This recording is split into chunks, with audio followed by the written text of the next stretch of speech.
Update کریں کہ فیصل آباد انتظامیہ نے تحریک انصاف کی جانب سے پی ٹی آئی کو جلسے کی غیر مشروط اجازت دینے کا فیصلہ کیا ہے۔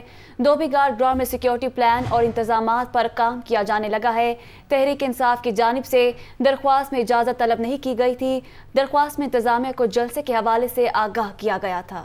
تو فیصل آباد انتظامیہ نے تحریک انصاف کو دھوبی گھاٹ گراؤنڈ میں جلسے کی اجازت دے دی ہے۔ سیکیورٹی پلان اور انتظامات پر کام کیا جانے لگا ہے، یہ بتایا جا رہا ہے ذرائع کی جانب سے، جبکہ درخواست میں انتظامیہ کو جلسے کے حوالے سے آگاہ کیا گیا تھا، یہ بھی بتایا جا رہا ہے۔ تو اب باقاعدہ طور پر فیصل آباد کی انتظامیہ نے تحریک انصاف کو دھوبی گھاٹ گراؤنڈ میں جلسے کی اجازت دے دی ہے۔ آج تحریک انصاف کا جلسہ سیالکوٹ میں ہو رہا ہے، جبکہ کل دھوبی گراؤنڈ میں انتظامات کے لیے انہوں نے تیاریاں بھی شروع کر دی ہوئی ہیں۔ کل دھوبی گھاٹ گراؤنڈ میں فیصل آباد میں پاکستان تحریک انصاف کا جلسہ ہونے جا رہا ہے اور اس کی اجازت مانگی گئی تھی۔ اب باقاعدہ طور پر انتظامیہ نے اس جلسے کی اجازت دے دی ہے۔